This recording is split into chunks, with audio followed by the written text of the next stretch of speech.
Hey guys, it's me again, Vipin. Before I get to poverty, I want you guys to check this book out. It's called The Captainship. It's one of those books that made me understand this particular concept on poverty slightly different. Okay, I'll just read out a poem here. It's in fact by, one moment, Vijay Shekhar Sharma. Vijay Shekhar Sharma is the CEO of 197 Communications, and he's in fact written a poem which were about poverty when he was 12 years old. Now the poem goes something like, I am poverty, I love you, and I cannot leave you because you love me even more. Now, that's something which you guys need to think about when you want to understand an issue as sensitive as poverty. Okay, this is a very, very nice book because they've gone about explaining entrepreneurship from the entrepreneur himself. It's a narrative read, and Vijay here has gone about explaining how bad he was in how bad his lifestyle was being in poverty and the different things he had to do to come out of it. Okay, I'll read the poem again. Just try to see if you can make sense of it. I am poverty, I love you, and I cannot leave you because you love me even more. Okay, now before I come back to this topic, let me go about telling you how poverty is defined in India. That's the second point that is there. You are considered to be below poverty, in fact, if your intake of food is below 2400 calories in rural India, and in fact, if it is below 2100 calories in urban India.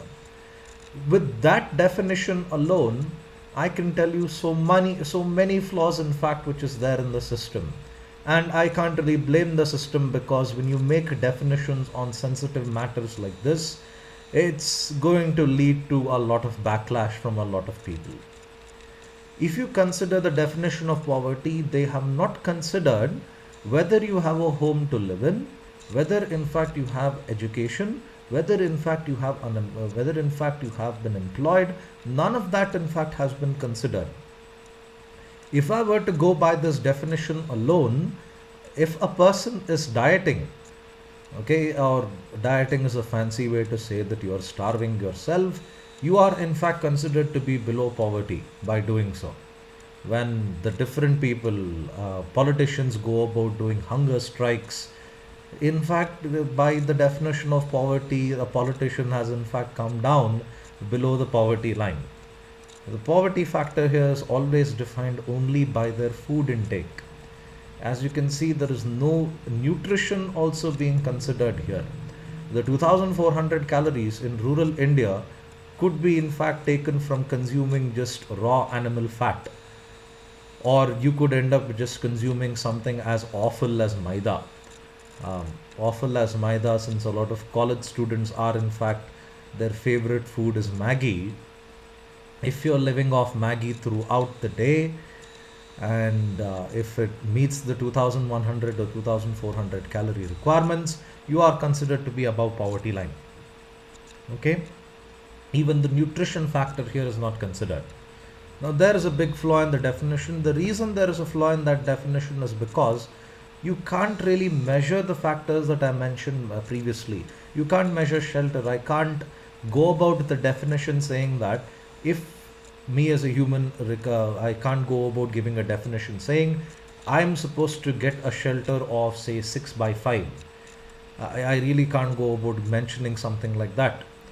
I can't go about mentioning nutrition requirements because every person's diet is different. I can't say that I'm supposed to get about 100 grams of protein, about 400 grams of carbohydrates, and about say 10 grams of fat. I can't define things like that because they're a little too vague. So instead, they've gone about giving a very uh, how do I put this, an awkward definition according to me on the poverty being defined based on your food intake and nothing else apart from that. Okay, I made this joke in class previously, but nonetheless, according to the poverty definition, imagine yourself as a guy who is without any clothes and hunting deer in Bandipur. Okay, by the definition of poverty, if you are hunting a deer and assuming you're naked without any shelter at all, You are in fact above the poverty line. A deer would give you at least around 10,000 calories. So according to Government of India, you are above poverty line, even though you are in fact quite naked and you don't have a home. Okay. Now, in 2010, the World Bank reported that 32.7% of India, in fact, is below the international poverty line of just $1.25 a day.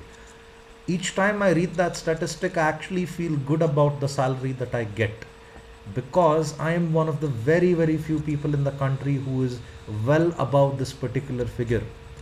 There is a large part of India, in fact, that barely earns $2 a day. And that's to tell you how bad we are in terms of our income groups, in terms of the income that we earn to survive in this country. Okay, now moving on. What does poverty lead to? Poverty is usually linked to unemployment. Okay, these things go hand in hand. Okay, unemployment is a condition of the labor market wherein the supply of labor power is greater than the available number of openings. Okay, unemployment in India is still a questionable factor according to me. My opinion is there are jobs that people don't really like to go about working in those jobs.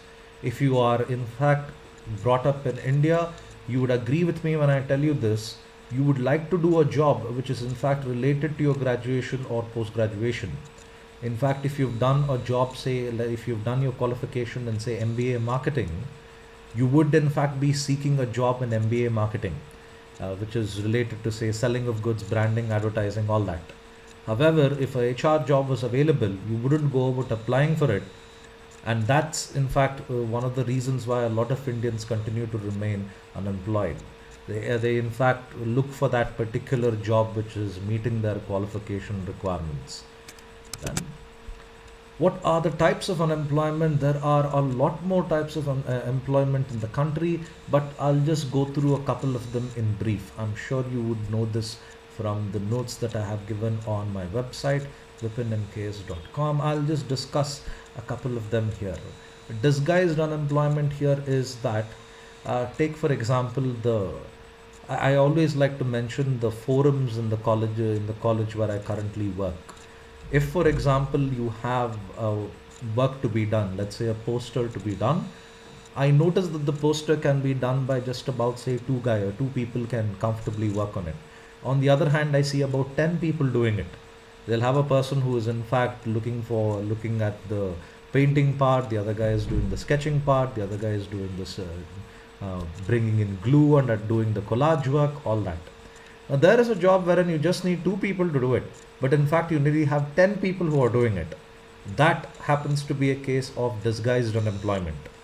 A very good example of disguised unemployment would be another situation in the Indian Railways. Indian Railways is one of the largest employers in the country, and government companies are known in fact wherein they hire more people than they require because they want to maintain good rapport with the public. Okay, you don't need so many people to do that particular job, but nonetheless you have the situation like that, and that's a case of disguised unemployment. I can even consider a lot of people who are on bench in IT companies. Okay, being on bench is just, you just come to work and you get paid. You don't have any work, you just need to show that you're present every day. Okay, even that is an example of disguised unemployment. Open unemployment, according to me, I don't see this in India, but I do go about seeing this in the US. Okay, in the US you actually come across cases where the number of jobs in fact available is far below than the number of people who are in fact applying for it. Okay, in US I'm very happy to mention this. They have accepted the concept of dignity of labor. I've known many people in fact who are willing to work there as waiters, even in fact take up janitorial work just so that they can earn their daily bread. I don't see that going on in India. We still like to pretend that we are above everyone else. Okay, open unemployment, like I said, is wherein the number of jobs available is in fact significantly lower than the number of people who are in fact applying for it. Okay, then measuring unemployment. There are 3 different ways in which you go about measuring unemployment, and the method that you go about using will arrive at different answers, because the way in which you calculate unemployment in each method is different. Excuse me. Usual status here considers the year before the present year when it comes to doing the survey. Now, if I were to do a survey considering the year 2013 and I go about asking a population saying, how many days in this year did you actually work? Okay, how many days in this year did you actually work? In that case, a year is considered when it comes to usual status. The second way in which you go about measuring is the current weekly status.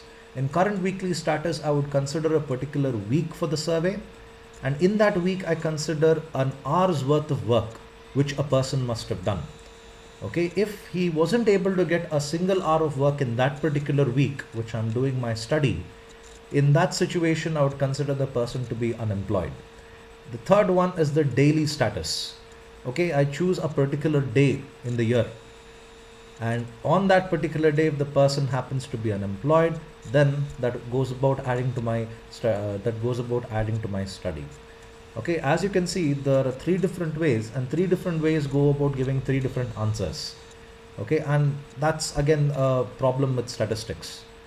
If I were to consider a similar study, let's say I'm doing a research on, for example, how many people are interested in the latest iPhone. Okay, if I were to consider a sample of guys, I would notice that a lot of guys in fact will give me a lot of very good positive feedback about the iPhone, because it's known that a lot of guys in fact are tech freaks. They love gadgets. But if I were to do the same study in terms of considering women in my sample, I would be arriving at a completely different answer. I would probably get an answer wherein very few people go about giving me a positive feedback about the latest iPhone. And it's all a matter of how I go about doing my study. Okay, so there are three different ways in which you measure population and three different answers you arrive when you go about measuring population in these different ways. Okay, then poverty alleviation programs, I don't have the time to go about explaining all of them here, but again I'll mention this. Go to my website vipinmks.com, vipinmks.com. You will find the notes there, and in that I've explained this in detail. Okay, these questions could in fact come for 5 marks. Then, what is the importance of human health? Okay, now human health is important because unless you're healthy, you actually are not able to contribute much to the economy, or you're not able to contribute much to your own family, right? Firstly, what are the broad objectives that encompass the health system in the country? The first one here would be improve the health status of the population by lowering mortality rates and morbidity rates. Okay, mortality rates here refer to the number of people who happen to be dying, okay, or the age group at which they happen to be dying. Okay, currently in India, the mortality rate happens to be around 60, but I recently read a report wherein they said that the mortality rate has in fact gone up to 65. So people tend to be living about 5 years more. The reason they tend to be living 5 years more is because you have a better healthcare system being put into place. I mean, if you read the reports prior to India's independence, you have very, very scary mortality rates. It shows that the longest you could live in India was about 37, 32. It's pretty scary. Middle age and you have kicked the bucket. That's how bad it was. Morbidity rate here refers to diseases. We have vaccines, we have a lot of work going on in the pharmaceutical sector, and a lot of diseases which were previously quite untreatable. There are quite a few very good high quality drugs that are doing an excellent job in treating these ailments. Then protect the population against financial risks of health problems. Insurance. You would be surprised how many people don't know about how insurance works. And it's very important that you go about explaining to them and telling them, if you spend just about say 2,000 per annum on an insurance policy, you can prevent from paying lakhs in the future if you were to fall ill. Okay, then respond to citizens' demands and needs. If you remember the Yadurappa government in Karnataka, they introduced those ambulances. which are equipped with medical facility. So you need not wait for the patient to be arrived all the way till the hospital before the treatment can be provided. You have a well-equipped hospital within the ambulance itself that's able to meet the requirements of that emergency. Now, apart from health systems, the importance of education, one of my favorite aspects, in fact, an essential human virtue. Yes, it is important that people get an education. Whether or not that education is useful to you, that's a matter which is in fact quite questionable. But it's important that you go about going through the education system. Okay, that's one of the reasons why in the Indian families you have people who tell you graduation is not enough, do a post graduation, keep yourself updated, make sure that you have more degrees added to your qualification. Okay, it's an essential part of human lifestyle, and it's a necessity to society, because the more educated you are, more respect you are able to get in society. Okay, if you look at chartered accountants, doctors, they are highly respected in society because they are having a high degree of education, and that's something which society always respects compared to a person who might just be SSLC pass. Okay, important for the integration of separate entities. That sounds very sci-fi. That just means that you being able to link concepts which you studied in your textbook versus the concepts in reality. Okay, doing a problem on income tax from your textbook versus actually solving something which a client has given you, that's a different feeling altogether, and that's a different learning curve altogether. Then gives the significance of life. Now, I might sound very philosophical and very Buddhist like in this, but in fact, once you're educated, you start to see things in a different way. You no longer look at things in a more casual sense, you're able to look at things in a more realistic perspective. Okay, educated men and women are superior. I sound like the German Nazis when I talk about superiority here, but in fact, that's the truth. If you are educated, you feel more confident about yourself, and when you are more confident about yourself, it gives you a feeling of superiority over others. Okay, then a sign of freedom. Once you're educated, once you complete your studies, you are able to do whatever you always wanted to do. Okay, and that's something which is in fact very important. Basis of good life. It is always believed that if you are educated, you can have a better lifestyle than someone who is not in fact educated. Okay, if you are well educated, the belief is that you're able to earn more. When you're able to earn more, you're able to do well for yourself. Okay, so that's in fact the importance of education. So, education and literacy. Now, this is another flaw in the statistic that you have in this country. The second point there, which is in fact quite interesting, as per the latest statistics, the literacy rate among urban population is 84.1% and 67.8% for rural population. Not completely something which I would agree with, because of the way in which you go about measuring literacy. Indian way of measuring literacy is your ability to sign in a particular language. Okay, if I were to sign my name in Kannada, okay, V pe na, okay, I don't have a sheet of paper here to sign and show you, but if I were to just sign that, I am considered to be illiterate. Whether or not I can speak good Kannada, whether or not I can read good Kannada, that's something which is immaterial. All they look at is your ability to sign your own name in a particular language. Okay, so that's the way in which they measure literacy. If you're unable to do even that, you fall in that margin 16% in fact, wherein you need to go about giving the left hand thumb impression. I disagree with this, because when it comes to measuring literacy, you should look at language fluency. I've come across n number of cases wherein if I'm in a bank filling the deposit form, there's a person who comes next to me and asks me what are the details I'm supposed to fill in this. I've noticed most banks at the deposit form, they go about printing that in Hindi and in English. I've even seen some banks who've printed that in Kannada and in English as well.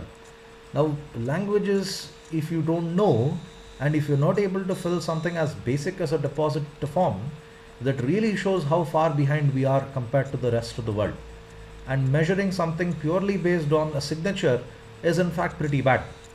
It's like telling that you are a math wizard just because you know what 2 plus 2 is, or you know what a number is and what a alphabet is, and that makes you a math guru. It doesn't. Okay. CBR and CDR, crude birth rate and crude death rate. We have 20.97 births per thousand population in CBR and 7.48 deaths per thousand populations in the CDR in this country. Just remember these concepts because they might come for about 2 marks. And I know it's a little weird to imagine 20.97 children being born. Human beings are always measured in whole numbers and thankfully not in fractions. Okay, but nonetheless, this is just a statistic, so go with it. And of course, it's not really possible for 7.48 people to die. Okay, so with this, I conclude your second unit in economics. I hope I was clear with the concepts. If you want more details on the concepts, go to my website and you will be able to find notes on it. And in case you have not subscribed to my videos, please do. And once again, thank you. Have a nice day.